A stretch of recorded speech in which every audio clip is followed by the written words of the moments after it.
ओम नमः शिवाय। आज ही सावन मास महात्म्य अध्याय 7वां बारे में बताने वाले हैं। इस अध्याय में मंगलवार की व्रत कथा के बारे में बताया गया है। तो आइए सुनते हैं। भगवान शंकर जी कहते हैं स्कंद कुमार से कि हे स्कंद कुमार, तुम्हें श्रावण मास के मंगलवार की व्रत कथा को सुनाता हूँ, तुम एकाग्र होकर सुनो। इस व्रत को करने से कोई भी स्त्री विधवा नहीं होती है। सधवा स्त्री को अपने विवाह के बाद 5 वर्ष तक यह व्रत अवश्य करना चाहिए। यह व्रत मंगला गौरी व्रत कहलाता है। यह तापनाशक व्रत है। विवाह उपरांत पहले मंगलवार को यह व्रत प्रारंभ करना चाहिए। उस दिन पुष्प मंडल बनवाकर उसे कदली से बने रंभों से सजाए और उसमें अनेक प्रकार के सुंदर वस्त्र तथा फल लगवाकर मंडप में स्वर निर्मित देवी की आदमकद प्रतिमा का एक स्थान पर स्थापित करके उसकी बाद पूजा करनी चाहिए। सामर्थ्य न होने पर अन्य किसी धातु की भी प्रतिमा बनवाई जा सकती है। यह प्रतिमा मंगला गौरी की होनी चाहिए। इसका पूजा करने के लिए 16 उपचार, 16 दुर्वादल, 16 चिरचिरा डल और 16 चावल और 16 चने इस्तेमाल करें। पूजन के लिए 16 बत्तियों वाला दीप रखें अथवा 16 दीप प्रज्वलित कर श्रद्धा भाव से स्मरण करने के लिए दही तथा चावलों का नैवेद्य प्रयोग में लाएं। देवी की प्रतिमा के समीप सील और लोरा अवश्य रखें। इस प्रकार विवाहिता स्त्री को लगातार 5 वर्ष तक वायना देना चाहिए। शंकर जी कहते हैं स्कंद कुमार से अब मैं तुम्हें वायना विधि के बारे में बतलाता हूँ, ध्यान से सुनो। मंगला गौरी की एक पल की प्रतिमा बनवाएं अथवा यह प्रतिमा आधे पल या चौथाई पल की अवश्य होनी चाहिए। तत्पश्चात अपनी अर्थ शक्ति के अनुसार कलशों को सोना, चांदी अथवा चावलों से भरना चाहिए। कलशों पर धारण किए जाने वाले वस्त्रों अथवा चोली को रखकर उस पर वस्तुओं की प्रतिमा को रखें। तत्पश्चात उसके पास सील और लोहा रख देना चाहिए। सील व लोहा चांदी का बना होना चाहिए। माता पिता को वायना देने की यही विधि है। उसके उपरांत 16 सधवा ब्राह्मणियों को भोजन करवा देना चाहिए। इस उपाय से पत्नी 7 जन्मों तक सुहागन बनी रहती है। इस प्रकार व्रत करने से पुत्र पौत्राद व धन संपत्ति स्वयं ही प्राप्त हो जाते हैं। सनत कुमार ने शिव जी से पूछा कि हे प्रभु, सर्वप्रथम यह व्रत किसने किया था तथा उसने कौन सा फल की प्राप्ति की थी, इसके बारे में आप मुझे विस्तार से बताएं। शिव जी कहते हैं कि पूर्व काल में पूर्व देश में श्रुति कृति नाम राजा राज करता था। वह राजा न्यायप्रिय, शांतिप्रिय, विज्ञान शास्त्रज्ञ, धीर एवं था। उसके राज में चहु और शांति थी। उसका कोई शत्रु नहीं था। उसे संसार की समस्त रिद्धि सिद्धि प्राप्त थी, परंतु वह निसंतान था। संतान प्राप्ति के लिए वह दिन रात जप तप करता था तथा साधु संतों की शरण भी जाता था, परंतु उसका मनोरथ सिद्ध नहीं हुआ। फिर वह देवी की आराधना करने लगा। देवी ने प्रसन्न होकर उसे स्वयं आशीर्वाद दिया तथा अभीष्ट वस्तु मांगने की कहा। राजा बोला, हे देवी, यदि तुम मुझ पर अत्यंत प्रसन्न हो तो मुझे पुत्र रत्न की प्राप्ति कर वर दे। मेरे राज्य में धन धान अथवा अन्य किसी वस्तु का अभाव नहीं है। देवी बोली, हे नरेश, तूने मुझे से अत्यंत ही दुर्लभ वस्तु मांगी है, परंतु मैं तेरी मन कामना अवश्य पूरी करूंगी। अतः अब तू दत्तचित्त होकर मेरी बात को सुन।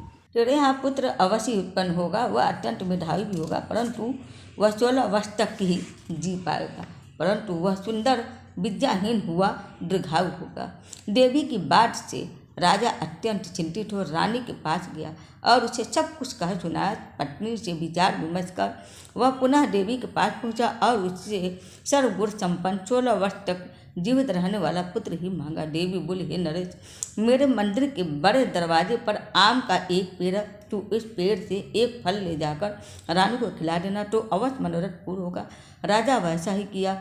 10 मास पश्चात एक पुत्र रत्न को जन्म दिया। प्रसन्नता के साथ दुख से भरपूर राजा ने बालक के जात कर्म व संस्कार आदि करवाए। बालक जो जो बढ़ता चला गया तो राजा रानी की चिंता भी बढ़ती चली गई। उन्होंने अपने पुत्र का नाम चिराहु रखा। जब बालक 16वें साल में लगा तो राजा रानी को चिंता हो गया। अब नरेश और रानी बालक की मृत्यु के निकट देखकर कांप उठते थे और वो दोनों राजा रानी अपने नेत्रों के सामने राजकुमार को मरते हुए नहीं देख सकते थे। अतः उन्होंने राजकुमार को उसके मामा के साथ काशी भेज दिया, परंतु उन्होंने अपने भाई राजकुमार के मामा को गुप्त भेष कार्तिक वेश में भेजा और उसे बतलाया कि उन्होंने बड़ा होने पर अपने पुत्र को भगवान शंकर जगतपति की यात्रा पर भेजने का वादा भगवान शिव से किया था और भाई को आदेश दिया कि तू अपनी समस्त शक्ति से इसकी देह प्राण से रक्षा करना। इस प्रकार मामा भांजा काशी चले गए। कुछ दिनों के बाद वे आनंद से नगर पहुँचे और वहाँ पर वीरसेन नामक शासक राजा राज करता था।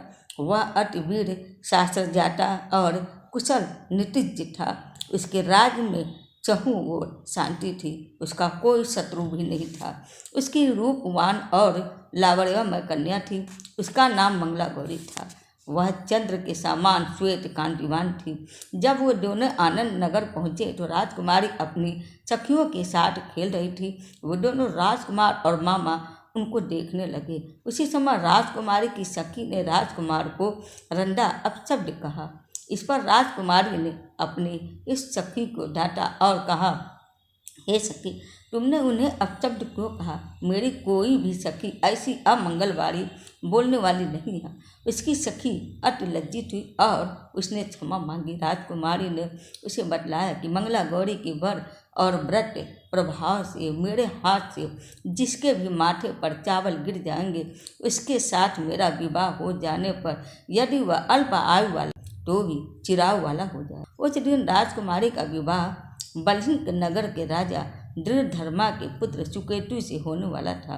विवाह के समय वर को कुरूप तथा मूर्ख देखकर वर पक्ष के लोग अच्छे वर की तलाश में थे, सो उन्होंने उसे छिपा दिया तथा राजकुमार के मामा से अपने भांजे के विवाह का प्रस्ताव रखा और कहा कि आपका भांजा अकाल मृत्यु की प्राप्ति नहीं होगा। इस प्रकार बल्हिक देश की राजकुमारी से विवाह करा के सुहाग रात को जब राजकुमार सो रहा था तो उसे अपना 16वां वर्ष भी पूरा हो गया था।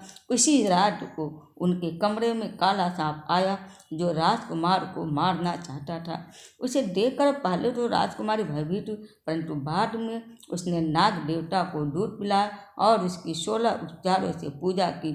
उसने दिन बारी में नाग देव से अपने पति को न मारने की प्रार्थना की और कहा, यदि ऐसा हुआ तो मैं उत्तम व्रत करूंगी। इस पर नागदेव राजकुमार को छोड़ दिया, अपने कमंडल के अंदर चला गया।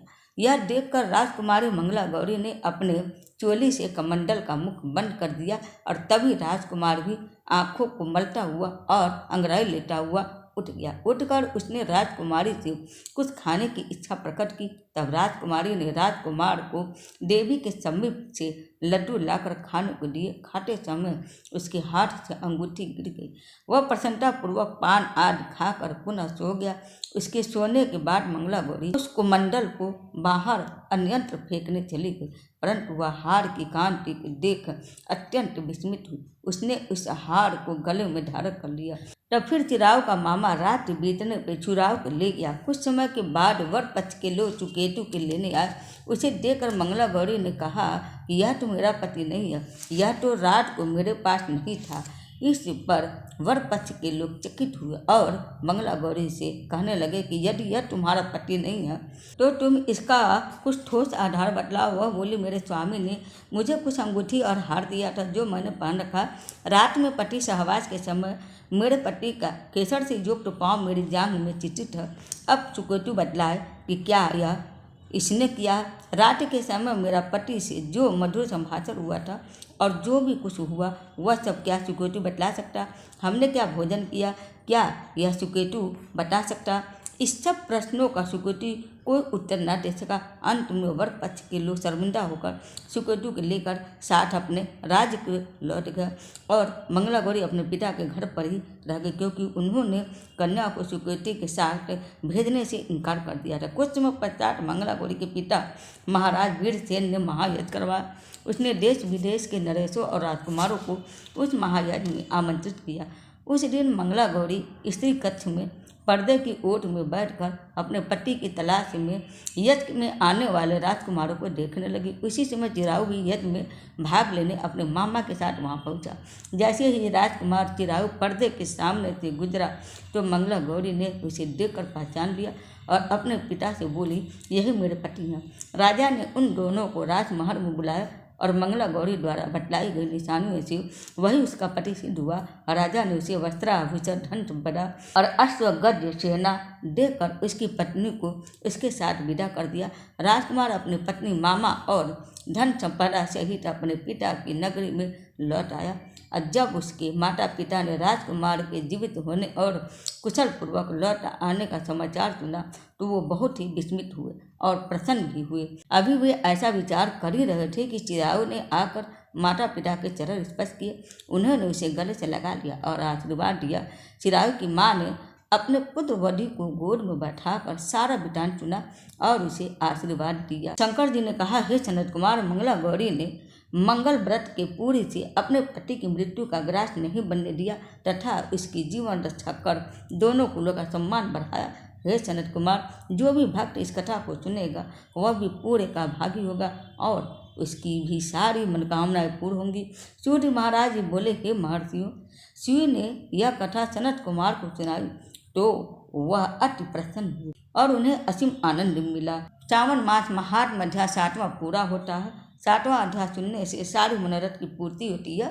तो बोले मंगला गौरी माता की जय हो। मंगला गौरी का आशीर्वाद आप सबको पर भी बना रहा, हमारे पर भी बना रहा। उम्मीद करती हूँ आप सबको मेरा वीडियो पसंद आएगा। हरे कृष्ण, हरे महादेव।